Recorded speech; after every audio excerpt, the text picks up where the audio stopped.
qui est vraiment notre ou ton ennemi dans ton quotidien autour de toi. Ça, c'est le sujet de cette vidéo maintenant pour le sujet de la délivrance. On a déjà fait première 2 vidéos que la délivrance te prend autorité sur les mauvais esprits. Ça fait partie de notre appel en tant que chrétien, en tant que personne qui suit Jésus. Et maintenant, on va regarder dans cette vidéo qui est vraiment notre ennemi, que nous nous retrouvons dans un état et dans une situation où nous nous battons contre des êtres invisibles, qu'il y a une guerre spirituelle et qu'on a affaire avec des êtres qu'on ne peut pas voir avec nos yeux humains et que Jésus nous appelle d'interagir avec ce monde et de prendre autorité en son nom sur ces êtres-là. On va regarder qui est vraiment notre ennemi. Et pour commencer cette courte vidéo d'encouragement et d'enseignement, j'aimerais vous partager un témoignage qui vient toujours du contexte de l'évangélisation. Comme je le disais, on vient de l'approche de aller et de partager la bonne nouvelle de Jésus. Et on est ici à Marseille. Et on a vécu beaucoup de situations où on voit visiblement devant nos yeux humains en chair qu'il y a un monde spirituel et ça se manifeste dans la matière, visiblement. Et je vous donne un exemple d'une situation comme ça. On était au Vieux-Port et on a annoncé qui est Jésus. On a présenté au monde Jésus et c'est ce qu'il a fait à la croix. Et bien sûr, il y a un ennemi de Jésus qui ne veut pas que les gens ils entendent ça. Alors moi, je me suis approché de quelqu'un et je lui ai demandé « Hey, est-ce que je peux prier pour toi ?» Il me regarde, il dit « Non ». Alors je insiste un peu et je dis « Pourquoi pas? Je veux juste te bénir, je veux prier pour toi. » Et il me dit « Non, j'ai pas envie. » Alors je insiste encore plus et je demande « Mais pourquoi? Je veux au moins comprendre pourquoi tu n'as pas envie. Parce que qu'est-ce que tu as à perdre au final ?» À un moment, il dit que si tu veux, prie pour moi. Et moi, je veux bien sûr, je veux prier pour toi. Alors, je demande, est-ce que je peux poser ma main sur toi? Et il dit non. Alors, je dis, je vais prier comme ça pour toi, de distance. Et je prends un moment de prière, je prends autorité, je dis au nom de Jésus, Saint-Esprit, remplis cette personne maintenant. Je prends autorité sur tout ce qui ne vient pas de Dieu et que ça soit lié maintenant et que ça doit partir de lui et qu'il expérimente ta puissance. Et juste après la prière, je lui demandais, alors, maintenant, qu'est-ce qui s'est passé? Qu'est-ce que tu as senti? Et il dit, ça c'était très bizarre. Je sentis dans mon corps quelque chose, une vibration, quelque chose que je ne peux pas expliquer. Et ça a ouvert la conversation.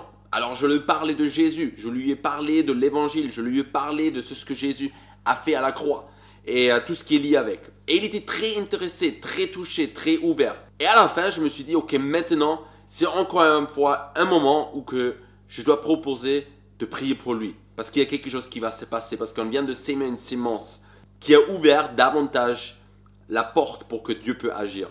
Et je demande alors maintenant, est-ce que je peux prier encore une fois pour toi? Et il dit non. Et j'étais un peu confus. Je me suis dit, il est tellement ouvert à tout ce qui est partagé ici. Pourquoi il ne veut pas? J'insiste encore une fois. Il dit non, pas maintenant, pas maintenant. Un autre jour. Et moi, je savais un autre jour l'autre jour va pas arriver si on ne le fait pas maintenant. Mais il voulait pas. À un moment, je le confrontais. Et je le regarde et je dis, je sais pourquoi tu ne veux pas que je prie pour toi. Parce que le diable, il sait, si maintenant je prie pour toi, il va perdre de la place dans ta vie.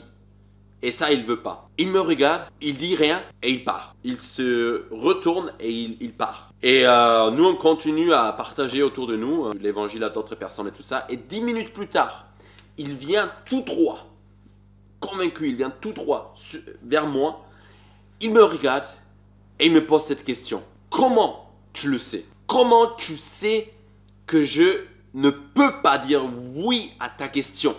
Comment tu sais que c'est le diable? Et il m'explique qu'il a envie que je prie pour lui, mais il ne peut pas dire oui. Il est obligé de dire non. Il n'arrive pas. Il n'arrive pas de dire oui. Et je lui parle, je lui explique que je connais le diable et je connais ses stratégies, comment il veut empêcher les gens à rencontrer Jésus. Et je connais aussi Jésus qui a vaincu le diable. Et je lui parle de Jésus et sa puissance.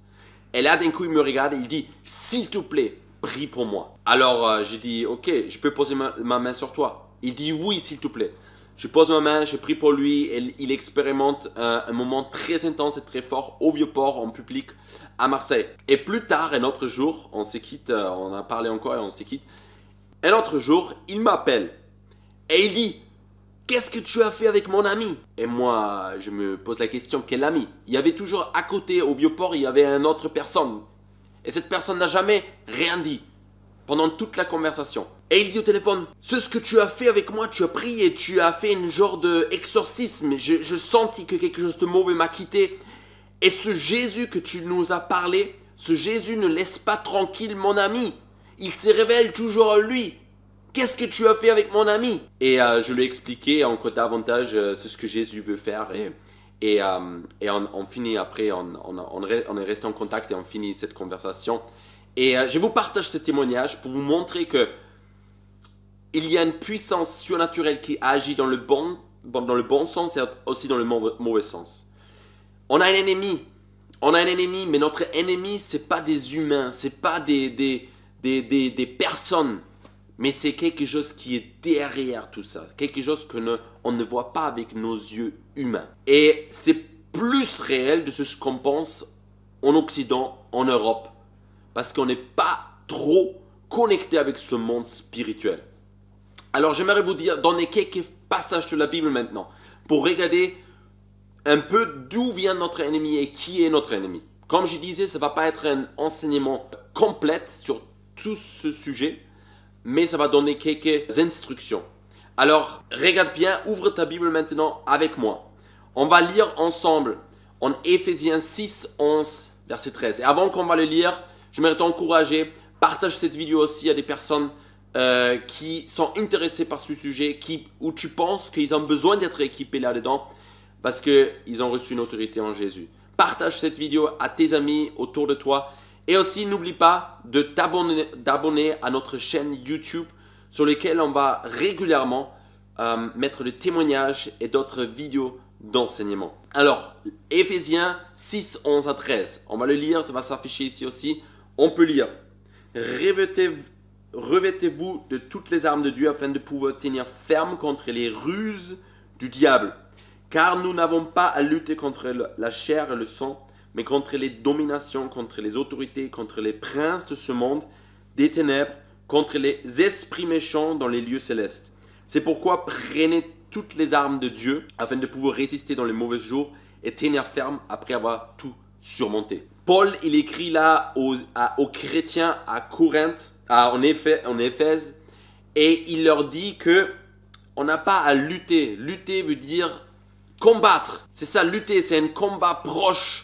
Pas de très loin, mais on a un combat de proximité avec quelqu'un ou quelque chose dans le monde invisible. C'est pas dans la chair et dans le sang. Il y a des autorités, il y a des princes de ce monde des ténèbres contre les esprits méchants dans les lieux célestes. Ça, c'est notre vrai ennemi. Et contre eux, on se bat. Alors d'où il vient cet ennemi-là? D'où viennent ces esprits ou ces autorités invisibles? On va regarder quelques passages dans la Bible qui nous donnent quelques indications. Comme je disais, ce n'est pas complet, mais ça nous donne juste quelques indications. Parce qu'il faut savoir que notre ennemi qu'on a, le diable, il est juste une création de Dieu aussi. Il est un être spirituel qui a été créé de Dieu et il était déchu. Alors on va lire en Ézéchiel 28, 12, 17. Ézéchiel 28, chapitre 28, 12 à 17. Et c'est le prophète qui prophétise dans son temps, dans son époque précise. Et j'aimerais dire quelque chose sur ça avant qu'on va le lire. Vous pouvez voir dans les prophètes, les grands prophètes, les prophètes qui ont écrit des choses littéraires, et on voit qu'ils prophétisent, ils annoncent la parole de Dieu dans leur époque. Ça veut dire ça parle à quelqu'un dans leur époque. Mais pendant qu'ils prophétisent, des fois, et pas juste des fois, souvent aussi, on le voit aussi dans les psaumes, d'un coup, ils révèlent des choses même où il ne s'agit plus de leur époque de maintenant, mais des fois aussi de l'avenir. Ou des fois, ils parlent du Messie. Ça veut dire c'est la prophétie qui parle pour une parole de maintenant, dans leur époque, mais aussi qui révèle des choses pour l'avenir des fois. Et ça, vous voyez souvent dans la Bible. Et c'est possible que ils ne se rendent même pas compte des fois eux-mêmes de ce qu'ils venaient de dire, inspiré par le Saint-Esprit. Alors, et ça, c'est ici en Ézéchiel 28, 12 à 17, la même chose. Il prophétise, fils de l'homme, prononce une complainte sur le roi de Tyr. Il parle au roi de Tyr, c'était dans leur époque. Tu lui diras, ainsi parle le Seigneur l'Éternel, tu mettais le sceau à la perfection. Tu étais pleine de sagesse, parfait en beauté. Tu étais en Éden, le jardin de Dieu. Et là, ça change. Le roi de Tyr, il n'était pas forcément dans le jardin de Dieu, en Éden. Éden aussi, de Genèse. Tu étais couvert de toute espèce de pierres précieuses, des sardoines, des topaz, de diamants, de chrysolites, d'onyx, de jaspe, de saphir, d'escarboucles, d'émeraude et d'or. Des tambourins et des flûtes étaient à ton service, préparés pour le jour où tu fus créé. Tu étais un chérubin protecteur. Et là, ça commence. Chérubin, c'est un être spirituel. Ça parle ici, le prophète, il prophétise au roi de Tyr, qui est quelque chose, une parole. Mais dans cette prophétie qu'il parle dans cette époque-là, il révèle quelque chose d'un chérubin, d'un être spirituel qu'on voit ici dans ce passage. Un chérubin protecteur, aux ailes déployées. Je t'avais placé et tu étais sur la sainte montagne de Dieu. Tu marchais au milieu de pierres étincelantes. Tu as été intègre dans tes voies depuis le jour où tu fus créé jusqu'au celui où l'iniquité a été trouvée chez toi. Par la grandeur de ton commerce, tu as été rempli de violence et tu as péché. Je te précipite de la montagne de Dieu et je te fais disparaître, chérubin protecteur. Du milieu de pierres étincelantes, ton cœur s'est élevé à cause de ta beauté. Tu as corrompu ta sagesse par ton éclat. Je te jette par terre. Je te livre en spectacle au roi. Ça, c'est un passage où on voit plusieurs passages comme ça, où on voit où ça peut être l'origine de ce chérubin, de cet être spirituel créé par Dieu avec une mission, une tâche. Mais cet être spirituel s'est rébellé contre Dieu et Dieu l'a jeté dehors de la sainte montagne du ciel et sur la terre. L'ennemi de Dieu. L'ennemi de Dieu. Et quand on regarde maintenant plus loin, et ça c'est important, cet ennemi de Dieu, cet être spirituel créé par Dieu, qui s'est rébellé contre lui, c'est une création de Dieu. C'est une création de Dieu. Veut dire notre ennemi n'est pas créateur. Très important, ne pas créateur. C'est une création. Et on peut voir dans la Bible que la Bible donne à cet ennemi plusieurs différents noms. Comme la Bible donne à Dieu des noms qui montrent les caractéristiques de Dieu. On a Dieu qui guérit, El Rapha, Dieu éternel, le Dieu qui sauve, le Dieu qui délivre. Tous ces noms, ça décrit les caractéristiques de Dieu. Et pour l'ennemi de Dieu, c'est la même chose. On a plusieurs noms qui sont mentionnés dans la Bible et qui nous montrent les caractéristiques de cet ennemi-là. Alors on voit par exemple, vous allez le voir aussi sur votre droite ici, une première chose en Matthieu 4, verset 10, c'est Satan. Veut dire, juste traduit littéralement, ennemi, un adversaire. Il est contre ce que Dieu veut faire.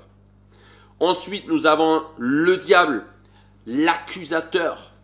En Matthieu 4, verset 1 à 4, verset 1 ou en Jean 8, 44. Le diable veut dire accusateur. C'est quelqu'un qui accuse continuellement la création de Dieu, les humains. Quand tu pêches, quand tu fais quelque chose de pas bien, les premières pensées qui viennent, des pensées d'accusation. Et ça, c'est le accusateur, le diable. Diable accusateur. Il accuse. Le serpent, la Bible nous montre en Genèse 3, verset 1, en Apocalypse 12, verset 9, le serpent. Le dragon, c'est des images pour décrire l'ennemi de Dieu. En Apocalypse 12, 3 à 17, on voit le grand dragon qui est à l'opposé de Dieu. Abaddon, en Apocalypse 9, verset 11. Bélial veut dire pervers, tordu, 2 Corinthiens 6, verset 15. On voit Belzébul, le prince des démons. Les pharisiens, ils ont appelé Jésus que tu chasses les démons avec le prince des démons, Belzébul, qui est le dieu des mouches. Dans l'époque, c'était aussi un dieu que certains peuples, ils ont adoré. Et ils ont dit que toi, tu chasses les démons avec ce faux dieu-là, le plus grand des démons. Ennemi, Matthieu 13, 39. Alors, Belzébul, c'était en Matthieu 12, 24 à 27. Et il y en a d'autres. Alors, la Bible donne à cet ennemi des noms qui montrent les caractéristiques de ce qu'il veut faire. Alors, aujourd'hui, si on se bat contre l'ennemi, on a écrit qu'on a lutté contre des esprits dans le monde invisible. Et ce combat aujourd'hui est un combat d'information. D'information. Pourquoi? Parce que Dieu est devenu humain en Jésus-Christ. Il a vaincu le diable, l'ennemi. Il a vaincu. Ça veut dire, s'il est vaincu, pourquoi on doit se battre encore? Si le diable était vaincu et le péché était vaincu à la croix de Golgotha, pourquoi il faut lutter contre les esprits? Parce que c'est une question de foi. C'est une question d'information et de ce que je crois. Une guerre d'information. Une guerre d'information et de vérités révélées. Et qu'est-ce que je vis et dans la vérité dans laquelle je vis. Et j'aimerais vous montrer ça avec une image de l'esclavage. Quand l'esclavage était arrêté il y a quelques années, par exemple aux États-Unis, c'est ce qu'on a fait, on a envoyé, il y avait un décret que l'esclavage est arrêté, les esclaves, vous pouvez être libres. Et on a envoyé des héros dans les provinces, dans les États, pour annoncer en public. Un héros, c'était quelqu'un qui annonçait en public le décret de la loi qui dit « Les esclaves, vous êtes libres ». C'était une proclamation publique. Et ils sont allés et ça a pris 3 ans. Jusqu'à tous les États, ils ont juste entendu l'information que les esclaves, vous pouvez être libres. Les maîtres, libérer les esclaves. Juste de savoir. La Bible dit en Romains 10, comment quelqu'un peut-il croire si personne n'est envoyé qui prêche l'évangile et la parole de Dieu? Comment? Ce n'est pas possible. Il faut qu'il entende et la foi vient de ce qu'on entend. Et ce qu'on entend, et si on croit à cette vérité, ben c'est ça qui peut nous sauver. C'est Jésus, quand on croit en Jésus. Et le diable, des fois, c'est ce qui s'est passé aussi, les maîtres des esclaves, ils ne voulaient pas laisser les esclaves s'en aller. Alors ils ont résisté. Et c'est ce que le diable il fait aussi. L'ennemi de Jésus, quand on vient et on annonce ce que Jésus a fait à la croix, que la liberté est possible, le diable, c'est ce qu'il veut faire, il veut résister. La guerre d'information, lutter contre les esprits dans le monde invisible. Mais il est obligé de laisser aller les personnes qui se tournent vers Jésus. C'est comme en Égypte avec le peuple d'Israël.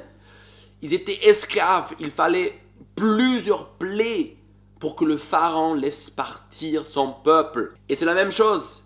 Aujourd'hui, dans le monde spirituel, il y a le diable qui est une représentation de ce pharaon qui tourmente son peuple dans l'esclavage.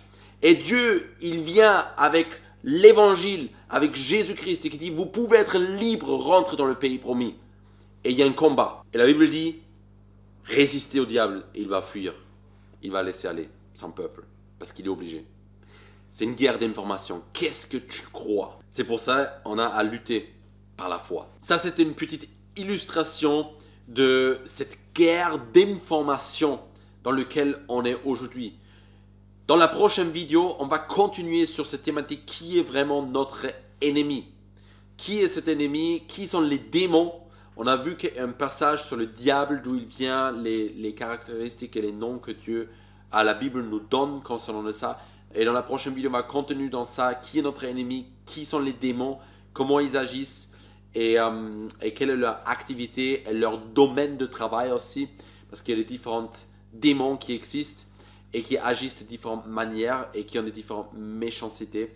Alors ça, c'est dans la prochaine vidéo. N'oublie pas de t'abonner à notre chaîne YouTube pour que tu restes à jour quand on va publier davantage de vidéos comme ça.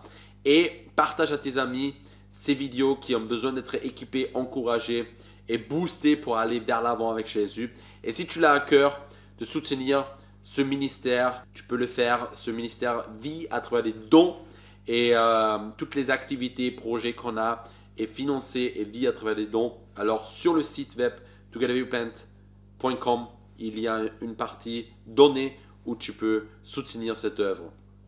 Je te remercie et je te souhaite une très belle journée.